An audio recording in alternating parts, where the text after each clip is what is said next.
Uma menina saiu de casa para ir à escola, mas o que ela não sabia é que ficaria mais de 8 anos trancada dentro de uma caixa de 5 metros quadrados, não saindo nem para tomar banho.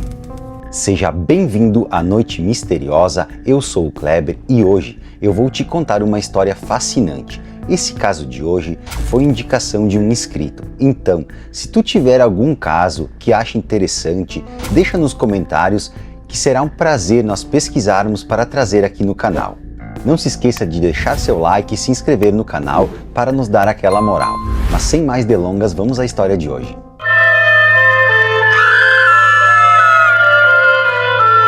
Natasha Maria Campos veio ao mundo no dia 17 de fevereiro de 1988 em Viena, na Áustria. Seus pais eram Fred Ludwig Koch e Brigida Sirne. Natasha conta que nunca se deu bem com sua mãe, pois ela era uma pessoa muito difícil, não expressava muito seus sentimentos e não tolerava grosserias. Por isso, a relação entre mãe e filha não era das melhores.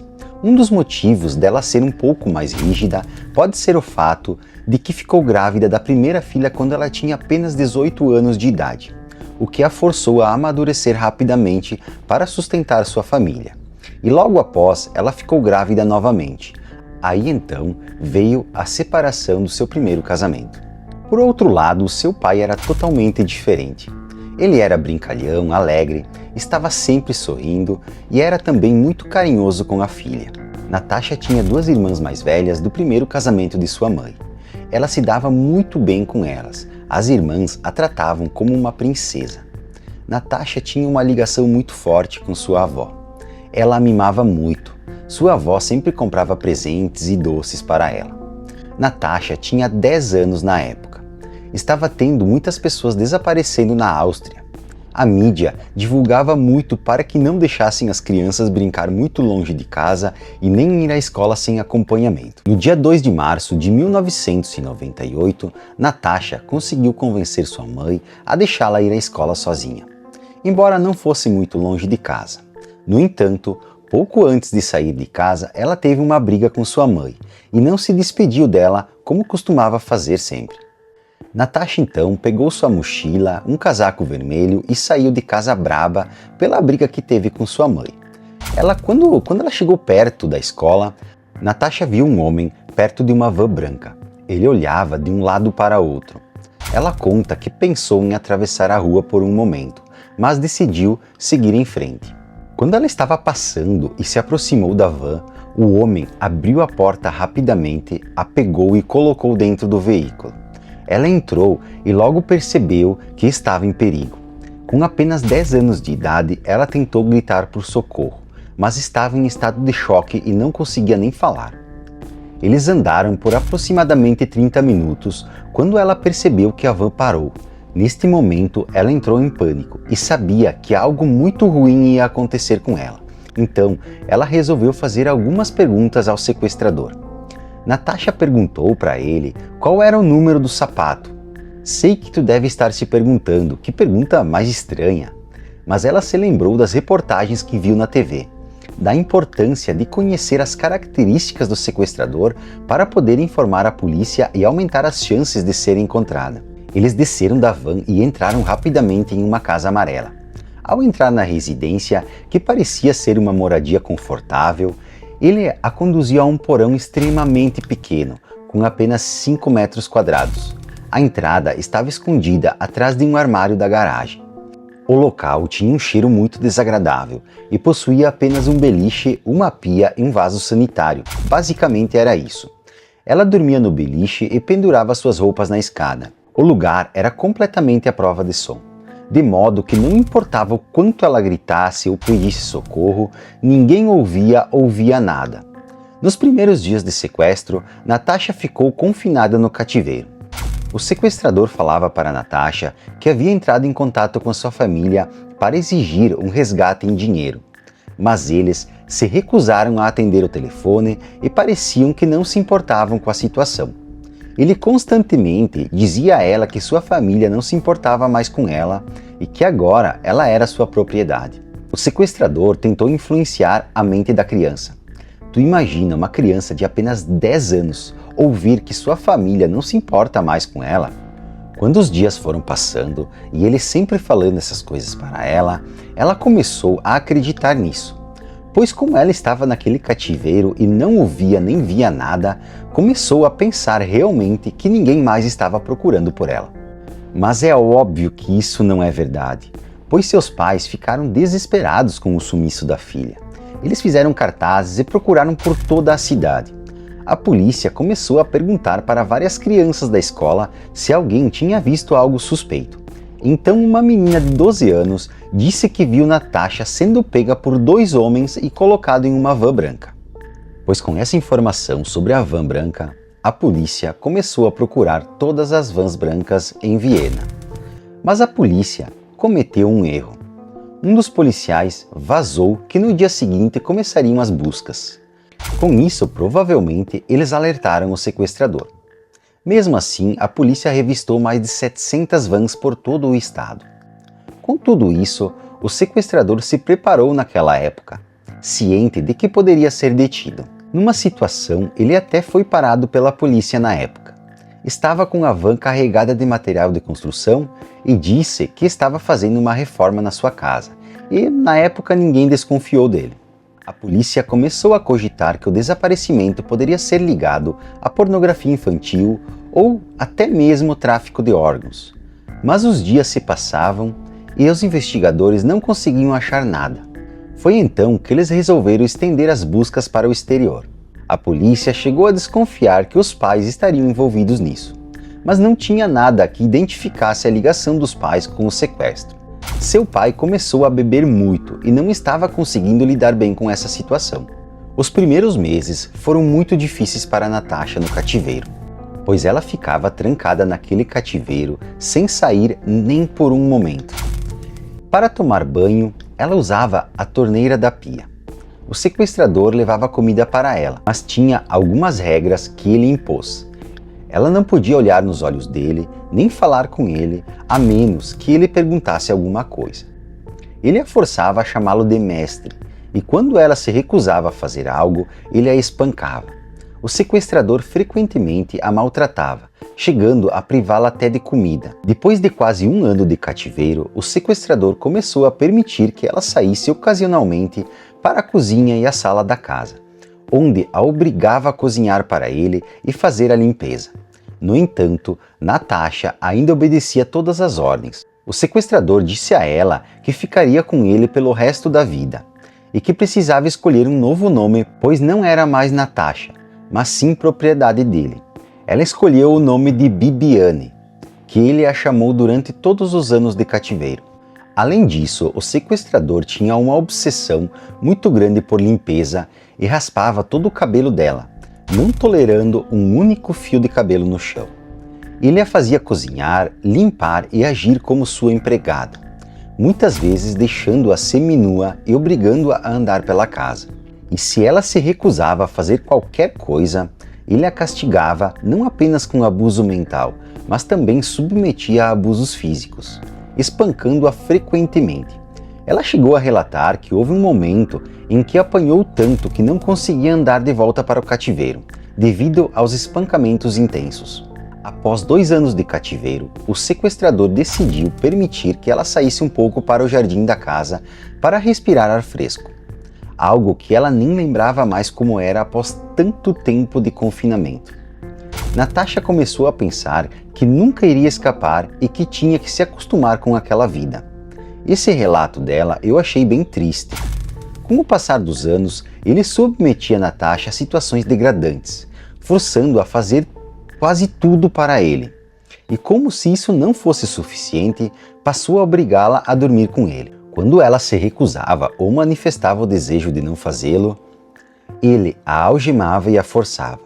Natasha nunca quis falar sobre os abusos sexuais. Ela preferiu manter em segredo essa parte, mas tudo indica que aconteceu muitas vezes. Teve um dia que o sequestrador permitiu que ela saísse de casa pela primeira vez desde o sequestro. Mas antes, ele a ameaçou várias vezes. Ele dizia que atiraria na cabeça dela e em seguida em si mesmo, pois não tinha nada a perder.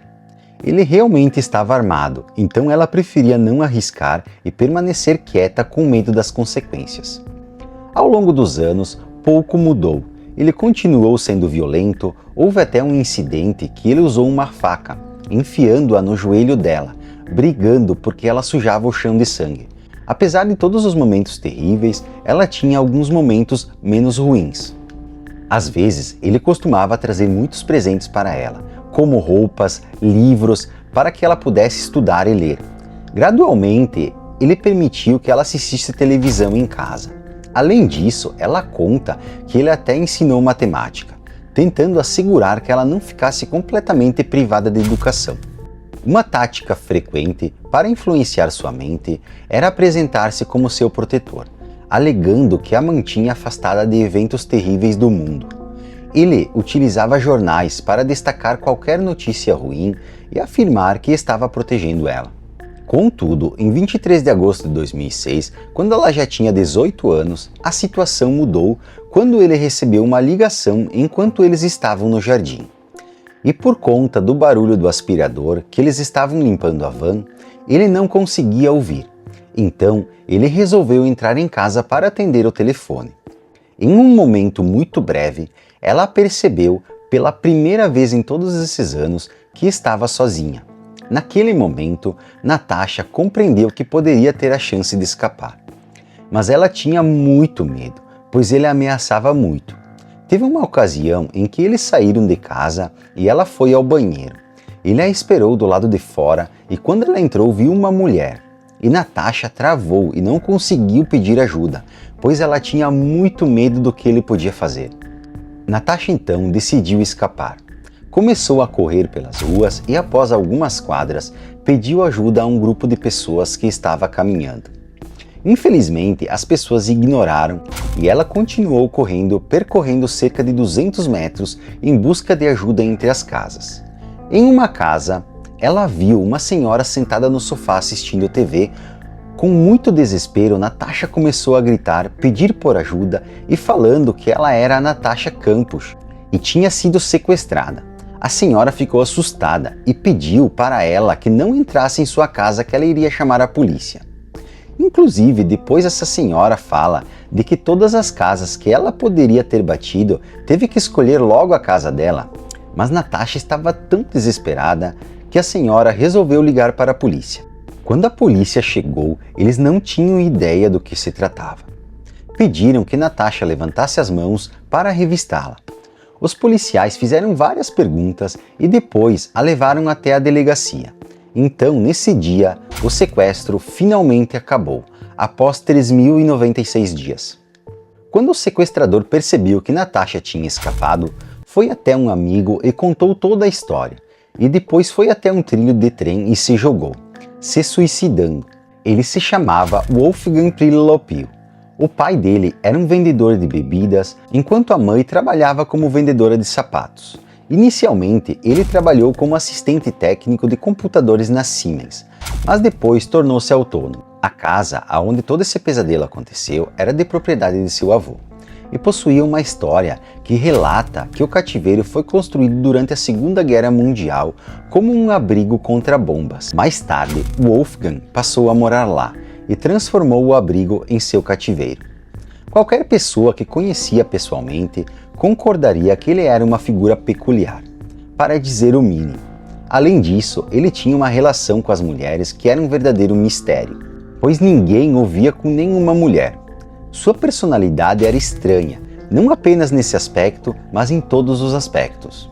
Nos primeiros dias que Natasha estava livre, ficou em uma ala psiquiátrica para crianças e adolescentes no hospital, recebendo cuidado de vários médicos. Vale destacar que ela praticamente nunca saía de casa, portanto nunca pegava sol, resultando em uma pele muito clara e deficiência de vitaminas. Ela permaneceu sob observação médica e 2 semanas depois concedeu sua primeira entrevista a um jornal. Esse jornal fez um acordo para vender as entrevistas para outros jornais ao redor do mundo.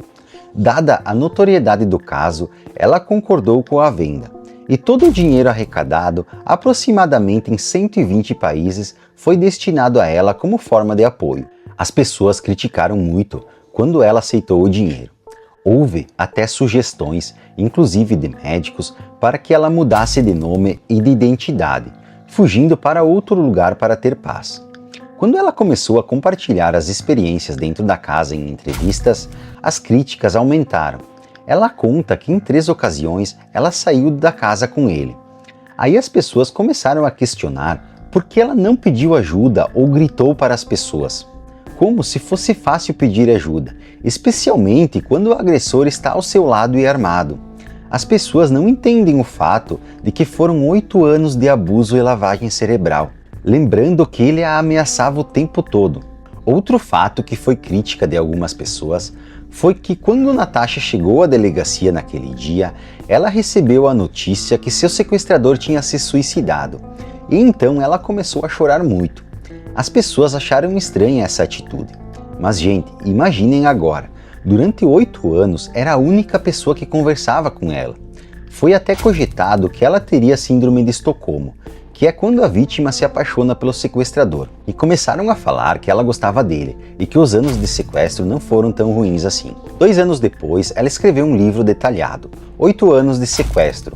Existe até um filme inspirado na história, com o mesmo título do livro. Há várias entrevistas de Natasha, onde ela fala sobre a sua experiência e como era necessário para sua sobrevivência aceitar tudo o que acontecia. Ela ganhou a casa onde tudo aconteceu na justiça, mas preencheu o cativeiro e lacrou para não virar um ponto turístico. Ela sustenta sua vida com a venda do livro e com certeza ela foi muito corajosa quando decidiu fugir. A história dela é extraordinária e felizmente ela conseguiu fugir e ter uma vida normal. Mas agora eu quero saber a tua opinião sobre esse caso. Deixa nos comentários, já aproveita, deixa o like e se não for inscrito, se inscreva agora mesmo para não perder nenhum conteúdo. Eu vou deixar fixado no primeiro comentário um vídeo de um caso de uma das casas mais assombradas dos Estados Unidos. Um forte abraço e até a próxima!